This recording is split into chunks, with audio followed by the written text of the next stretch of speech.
Boa noite, como que você está? Como que foi o seu dia? Como que está sendo o seu dia? O tema da live de hoje é comunicação não violenta. E essa comunicação não violenta, ela vai muito além da questão de você não falar gritando. Quando às vezes fala assim, o que é uma comunicação não violenta? É não xingar, é não gritar. E a comunicação não violenta, ela vai além disso. Para explicar realmente o que é comunicação não violenta, é necessário que volte um pouco no tempo. Como assim voltar no tempo? Na criação da sociedade. Quando a sociedade ela começou a ser desenvolvida, como conhecemos hoje, começou a ter uma hierarquia. Essa hierarquia era instituída por reis, imperadores, pessoas que se estipulavam ter uma autoridade maior do que as outras. Então, essas pessoas, elas passaram a ter uma linguagem de dominação. Como que elas se colocavam superiores? Dominando as demais, tendo uma linguagem de dominação, colocando, olha, eu sou melhor que vocês, eu estou no poder, e aqui você é a ralé. Então, a linguagem de dominação começou assim, porque os seis eram isso, basicamente, que eles estipulavam, que eles colocavam. E eles tinham uma justiça retributiva. Como que é essa justiça retributiva? Eles falavam, olha, isso que você está fazendo é errado, então você vai ser punido. Você era chicoteado, era açoitado, torturado, morto, preso, e você fez algo de bom, ok, você recebe um joinha, recebe um biscoito ali, e ok, fica por isso mesmo. E hoje em dia existe essa linguagem de dominação ainda. Essa linguagem de dominação não é tão bruta, não é tão como a princípio, ali no começo da sociedade, mas hoje tem pessoas que dizem que estipulam uma regra. E isso não é somente para o governo, não é só a polícia que eu estou falando. Isso é implantado na escola. Na escola é isso que acontece. Tem uma dominação, ali a professora fala que ela é superior, tem os alunos ali, que eles estão ali como inferiores, estão ali para aprender. Então, é colocada essa linguagem de dominação até hoje. Ela é a mais adequada? Falando que foi pausado? Está ok aqui? Aqui apareceu que foi pausado. Não sei. Alguém avisa que está ok aqui? Então, essa justiça retributiva, que é a questão da punição, que entra punindo, e a comunicação não violenta, ela vem contra esse sistema. Essa comunicação não violenta, ela vai contra tudo isso que vem sendo ensinado a gerações, há vários anos na sociedade. E a comunicação não violenta, ela preza por uma comunicação assertiva. Ela vai prezar por uma comunicação não assertiva e principalmente para você olhar quais são as suas necessidades. Muitas vezes você fala assim, ninguém me ajuda, ninguém está fazendo algo por mim, mas nem você sabe exatamente aquilo que você precisa, aquilo que realmente você necessita. E é necessário que você pare e perceba o que você está precisando. Um outro ponto importante dentro da comunicação não violenta é que você pare e observe as suas emoções. Para a terapia cognitiva comportamental, que é a abordagem que eu trabalho, qual que é a base? Qualquer situação específica, ela vai gerar um pensamento automático. Esse pensamento automático é uma imagem que vem à sua mente, é uma frase. E esse pensamento automático ele vai gerar sentimentos, emoções. E essas emoções vão gerar comportamentos. E para a comunicação não violenta, o que acontece? Quando as suas necessidades elas não são atendidas, você tem um sentimento que você considera um sentimento desagradável. Ou pode ser uma tristeza, uma raiva, uma angústia. Se você tem as suas necessidades atendidas, você tem emoções boas, emoções agradáveis que te fazem bem. E aqui entra o próximo passo, que é o pedido. Dentro da comunicação não violenta, prega-se que é importante que você saiba observar suas necessidades, você saiba perceber as suas emoções, para que você possa pedir. Antes de você verbalizar, perceba que tem um passo de autoconhecimento, um passo de desenvolvimento. Então é importante que você pratique, execute isso.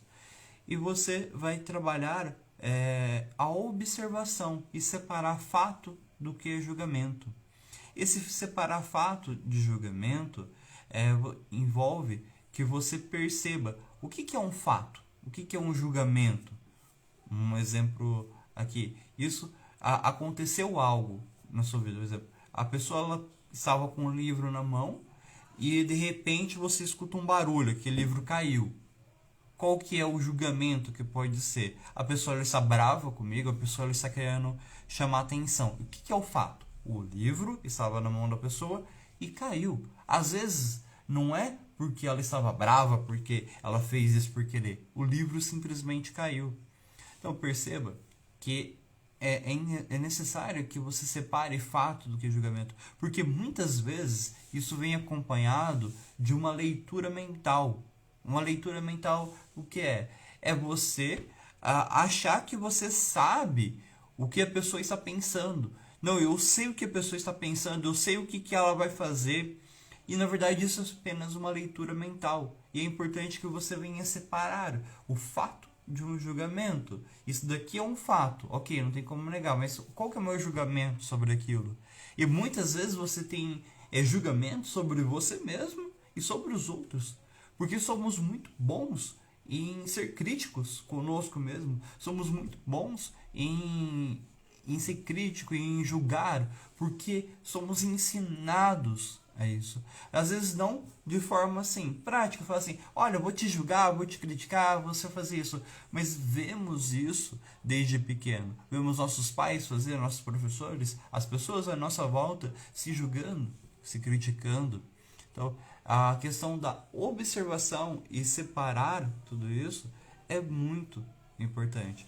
Então, isso, como falei, vem desde berço, essa linguagem de dominação que aprendemos.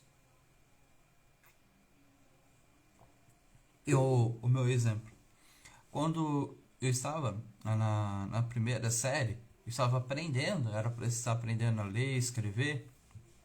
Eu demorei para aprender a ler e escrever. E a professora, o que ela falava? Olha, você é burro, você é incompetente, você não vai ser nada na vida. E criticava e me ofendia. Ela colocou um rótulo sobre mim. A questão da linguagem de dominação envolve muito essa questão de rótulo. Ela coloca um rótulo. E como a professora, ela chegou e falou, olha, você é burro, você é incompetente, você não vai aprender. E eu acabei abraçando aquilo. Eu acreditei que eu realmente não iria conseguir, que eu era burro, que eu não tinha capacidade. E foi isso ao longo do tempo. Na faculdade de psicologia, que uma professora foi identificar que eu tinha dislexia. Sendo que eu tenho dislexia, eu tenho uma dificuldade realmente para leitura e por isso que eu demorei para aprender a ler. Então perceba que ela tinha uma questão de autoridade, mas a verdade dela não é uma verdade absoluta. Ela não teve a capacidade na época de verificar isso. Como eu tenho 30 anos, naquela época, não era tão comum um encaminhamento para psicólogos, para neuro, como é hoje em dia. O contexto era um outro. Então perceba que como eu tive essa experiência de uma pessoa com uma autoridade me rotular e eu acreditar, isso pode ter acontecido contigo. você ter sido rotulado de uma outra forma que você e você acreditou nisso. Essa é a linguagem de dominação, por isso que ela é perigosa. Ela coloca rótulos nas pessoas. Ela vai te rotular se você é boa, você é ruim, você é inteligente, você é burro, você é bonita, você é feio. O padrão de beleza é dessa forma. É estipulado pela sociedade. E não existe o que é de fato bonito e o que é feio. Por quê? O padrão de beleza vem mudando desde a década de 40, de observando e vai separar o que é fato do que é julgamento. Qual que é o próximo passo? A necessidade. Você vai analisar o que eu preciso, qual que é a minha necessidade nesse momento. Depois você vai analisar o que eu estou sentindo. É raiva? É tristeza? Qual que é a minha emoção? E depois vem o pedido. E o pedido pode ser um pedido de ação ou um pedido de conexão. Rony, está meio confuso. Coloque exemplo. Ok, vamos para um exemplo. Você vai chegar a pessoa, olha, eu necessito que você faça tal coisa, eu necessito que aconteça tal coisa. Porque, olha, eu fico muito triste com essa situação, eu fico muito angustiado. O meu pedido é que você realize tal coisa. Perceba que você vai ter uma comunicação mais assertiva, uma comunicação mais leve com a outra pessoa. Você vai colocar como você se sente, você vai colocar a sua emoção, porque não tem como uma pessoa argumentar. Fala, olha, você não está sentindo isso, por quê? A emoção é sua. Quem está sentindo é você. Então, se a outra pessoa falar, olha, você não está sentindo isso, se torna irreal. Então, você primeiro tem que separar fato do que é julgamento, observar quais são as suas necessidades, você perceber quais são os seus sentimentos e o que você precisa pedir. Às vezes esse pedido é para o outro, às vezes é para você mesmo. E colocar em prática. Primeiro você vai perceber e depois você vai verbalizar para o outro. Colocar o que você está sentindo, qual que é a sua necessidade, qual que é o seu pedido para a outra pessoa. Então, e esses pilares eles vão responder dois componentes. Primeiro, o que estou vivenciando nesse momento está contribuindo para o meu bem-estar? Então você vai se perguntar: o que eu estou vivenciando agora está contribuindo para o meu bem-estar? Se o que você está vivenciando agora não está contribuindo para o seu bem-estar, então você vai analisar. Oi, Carlinha, tudo bem? Natália e Vaza, tem pessoas direto do Japão aqui hoje. Então você vai analisar qual que é o seu pedido para que você venha ser feliz. E esse pedido você vai fazer para uma outra pessoa ou para você mesmo. Olha, pessoas, a Baca aqui tá chamando de idiota, mas é uma forma fofinha. É uma forma entre amigos de falar: oi, seu idiota. Vamos para a próxima pergunta aqui que você vai responder. O que deixaria a sua vida ainda mais maravilhosa? Aqui entra o pedido. Então, Natália, o que te deixaria a sua vida ainda mais maravilhosa? Carla, se pergunte, o que deixaria a sua vida ainda mais maravilhosa? O que é necessário para que isso aconteça? Então você vai analisar o que eu preciso pedir. Esse pedido vai ser para mim ou vai ser para o outro? Então você vai analisar, se esse pedido é para o outro, como que eu vou pedir ele para essa pessoa? Aqui entre os pilares anteriores, você vai separar fato do que é julgamento, observar a sua necessidade, qual que é o seu sentimento e o seu pedido. Falando novamente, não tem como ninguém falar que você não está sentindo aquilo. Porque o sentimento é seu. Então esse é o segredo em uma comunicação. Você colocar como você se sente. Olha, eu me sinto de tal forma. Isso vai gerar essa comunicação mais empática, uma comunicação mais gentil, mais compassiva. E a comunicação não violenta, ela vem para compartilhar as nossas necessidades, para transformar a nossa vida mais maravilhosa e a vida de outras pessoas. A comunicação não violenta, ela é um caminho realmente para uma compaixão genuína, para que você possa retirar as críticas e os julgamentos. Porque crítica e julgamento faz parte do nosso dia a dia. Como eu falei anteriormente, de certa forma fomos ensinados a fazer isso. Eu tenho um desafio para você.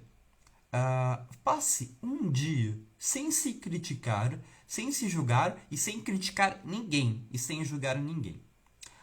Para a Heloísa, que acabou de entrar aqui, eu acho que ela é uma das poucas pessoas vivas da face da Terra que para ela isso não é tão difícil. Porque ela não julga ninguém, ela não critica ninguém.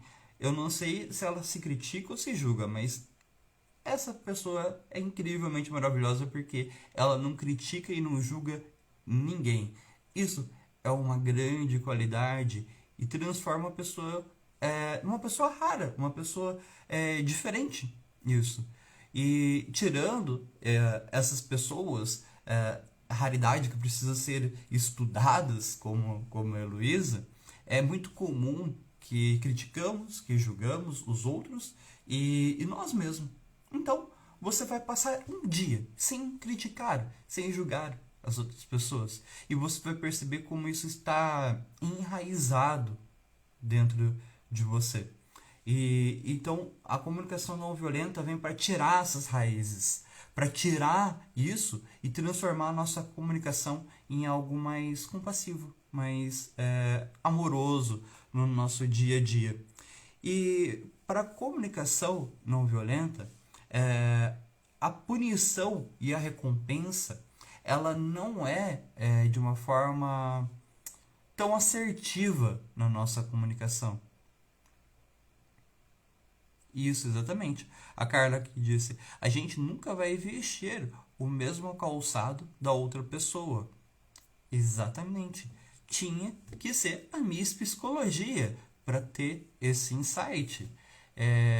Realmente, como você não tem como criticar a outra pessoa porque você não sabe exatamente a vivência dela. E lembra que eu falei fato do que julgamento? E às vezes você vai colocar a sua opinião pelo seu julgamento e não o fato. E como você vai saber separar muitas vezes? Você vai perguntar para a pessoa, falar, olha, eu percebi tal coisa. O que você tem a dizer sobre isso? Aqui, ela acabou de entrar, o Danilo, o grande líder de jovens. Essa linguagem não violenta, ela se aplica muito bem dentro da liderança de igreja, para que a liderança da igreja aprenda a ter a comunicação mais assertiva, mais adequada. Então, é uma linguagem que, principalmente nos Estados Unidos, ela é colocada nas escolas, ela é colocada nas igrejas, realmente para mudar o ambiente. Porque uma geração de crianças que aprendem isso, imagina o poder que tem crianças aprendendo a ter uma linguagem mais compassiva. Então vai mudar a próxima geração.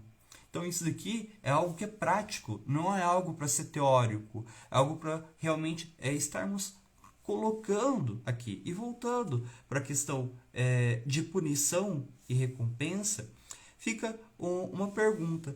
Quando as pessoas forem realizar algo para você, quais são as motivações e razões que você deseja que tenha em seu coração? Você gostaria que a pessoa ela fosse realizar as coisas para você por medo, por raiva? Olha, vai sair aquilo, mas será que vai sair da melhor maneira? Será que vai sair da melhor forma possível se ela estiver com raiva, se ela estiver com medo de você? E algo interessante, e para comunicação não violenta, a recompensa também não é uma das melhores formas. Você pode falar, a recompensa é algo interessante. É interessante, sim. Mas, o que acontece? A pessoa está fazendo por interesse, ela não está fazendo por amor, porque ela quer, por gratidão. A comunicação não violenta, ela parte do princípio que a pessoa ela vai fazer porque ela deseja fazer, porque ela viu um carinho realmente. É lógico, não estou falando que isso aqui vai mudar o mundo, que todo mundo vai fazer isso. Mas se você começar a colocar em prática, você vai mudar o mundo à sua volta. E isso já é uma grande diferença. Você colocando isso em prática. E faz muito sentido analisar esse ponto. Porque quando você sabe que alguém fez algo para você e fez algo com raiva, aqui não sei se você tem esse costume de falar, às vezes você pede algo para a pessoa faz com tanta má vontade, fala que vai fazer, não, deixa quieto. Se for algo de comer, fala assim, não, vai dar dor de barriga. Se for um líquido, fala assim, não, vou morrer envenenado com esse seu veneno. E exatamente.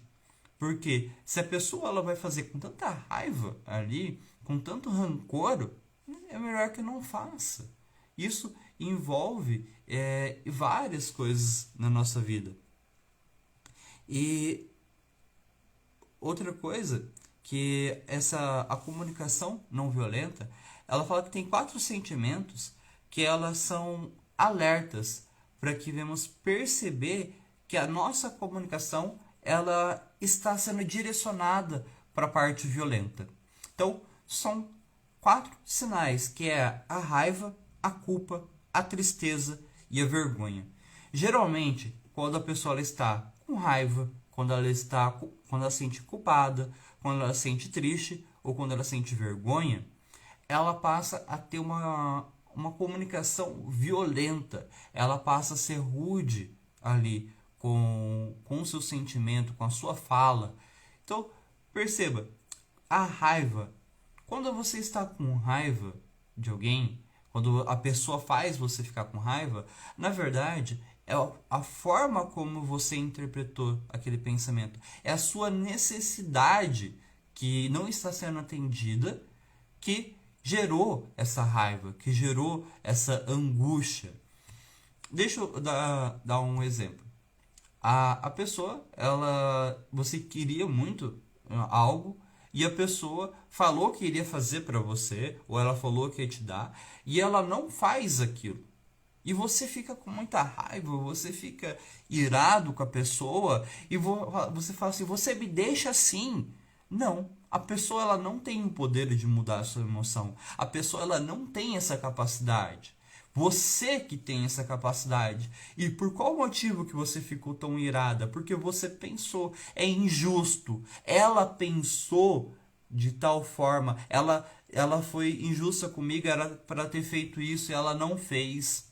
Então você está tendo esse pensamento que está gerando essa raiva. E quando você entra em contato com essa raiva e você percebe quais são as minhas necessidades, o que eu preciso agora?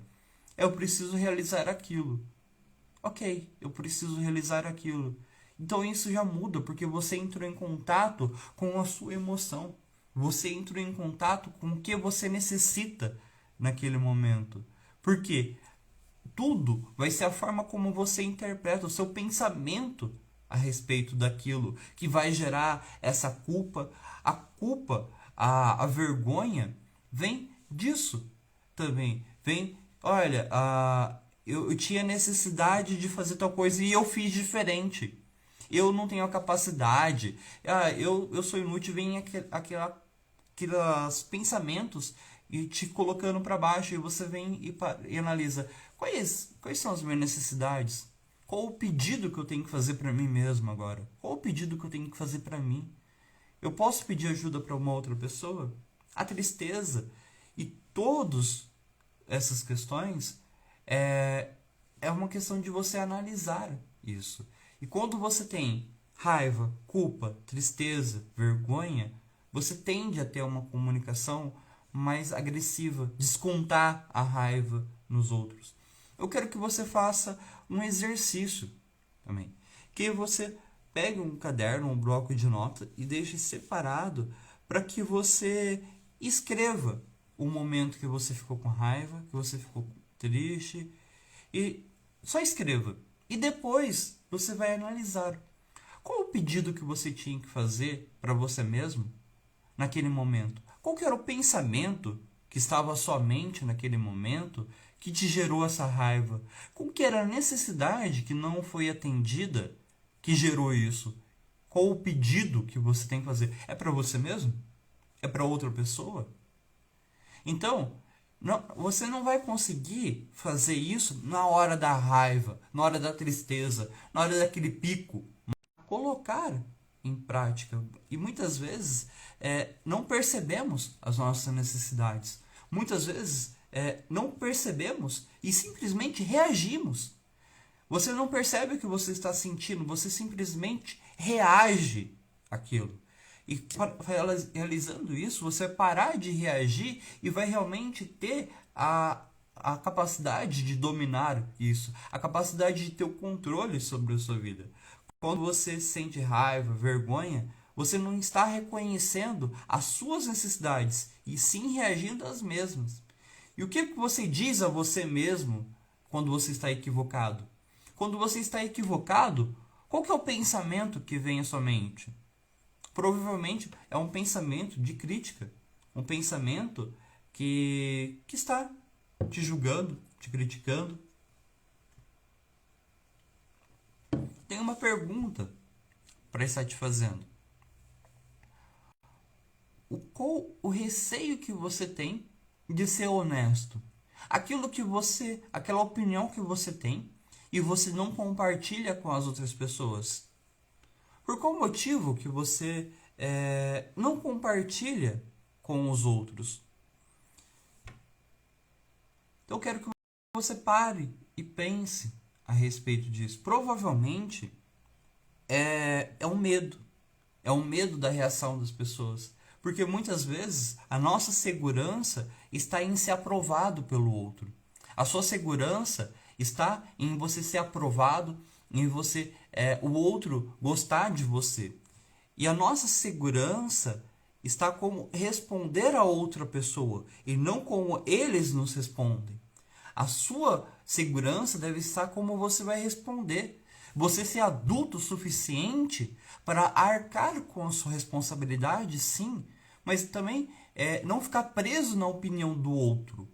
A comunicação não violenta também não quer dizer que você vai ser aquela pessoa que vai engolir sapo o tempo todo, mas você vai falar o que você sente de uma forma adequada, sem se exaltar, sem brigar com a pessoa, mas se posicionar. E você ter a segurança na sua resposta. Olha, eu tenho essa opinião e eu vou responder por isso. E não pelo que o outro vai achar, não porque o outro vai deixar de achar a seu respeito. Porque quantas vezes você está deixando de viver, deixando de fazer o que você deseja com medo da opinião do outro? Isso é justo contigo mesmo? Isso é justo com você? Você deixar de fazer o que você quer, você deixar de fazer o que você tem vontade, com medo da opinião do outro, com medo do que o outro vai achar. E quando você passa a ter segurança, fala assim, não, a minha segurança está na capacidade de eu responder para o outro e não como os outros vão me responder. Porque muitas vezes a sua segurança, a sua questão de autoestima e de bem-estar está como que os outros vão me responder. Ah, será que os outros vão ser agradáveis? Será que os outros vão ser legais comigo? Se os outros forem legais com você e agradáveis com você, sem você ser íntegra, sem você ser honesta, o que adianta? As pessoas estão gostando de algo falso, de algo que não é você. Então, é mais importante que você venha tomar a responsabilidade, tomar a autorresponsabilidade, porque para a comunicação não violenta, isso é de suma importância. Você se responsabilizar pelos seus atos. Tem uma entrevista com um soldado nazista. Pegaram um soldado nazista e perguntaram para ele: nossa, você se culpa muito por tantas pessoas que você matou? Ele falou: não, eu não me culpo nem um pouco. Mas como assim? Você fez tais torturas, você fez tal coisa. Então, é que eu só fazia aquilo que as pessoas mandavam fazer. Ele falou que lá no meio tinha algo que era linguagem burocrática. O que é essa linguagem burocrática? Eu faço só o que os outros mandam. Então eu não sou responsável pelo meu ato. Então ele matava, ele fazia tudo o que ele tinha que fazer e ele não se sentia culpado porque ele só estava fazendo o que os outros mandaram. Ele não era responsável pelo ato dele. Então, para a comunicação não violenta, é necessário que você venha a ser responsável pelos seus atos, que você se responsabilize. Porque quantas vezes, é lógico, não nesse naipe, nesse nível do soldado nazista, mas quantas vezes fazemos coisas desagradáveis e colocamos a culpa no outro. Fala assim, não, é porque o outro me deixou assim, é porque tal situação fez com que eu realizasse isso. Você não está se responsabilizando pelos seus atos. Então é importante que você se responsabilize, que você tenha uma autorresponsabilidade com isso. E você perceba, eu reagi, simplesmente. Teve a emoção e eu reagi, foi um impulso. E o que eu posso fazer a partir de hoje? Aprender com essa situação e me transformar numa pessoa melhor. E como você vai fazer isso? Com o processo de autoconhecimento. Como eu venho falando, qual que é o pilar da comunicação não violenta? Você separar fato de julgamento, você conseguir separar, você perceber quais são as suas necessidades, você vai perceber quais são as suas necessidades, qual é o seu sentimento envolvido naquele momento e qual que é o seu pedido. Esse é um processo de autoconhecimento.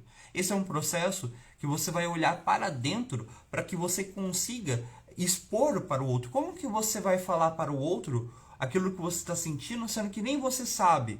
Como que você vai fazer o pedido, sendo que você não sabe o que você precisa? Então, esses são os pilares da comunicação não violenta. Eu quero que você coloque isso em prática e mande para mim aqui como que está sendo praticar isso, como que está sendo executar todos esses pilares aqui. Se você ficou com alguma dúvida a respeito, deixe nos comentários. Vai ser um prazer estar te respondendo.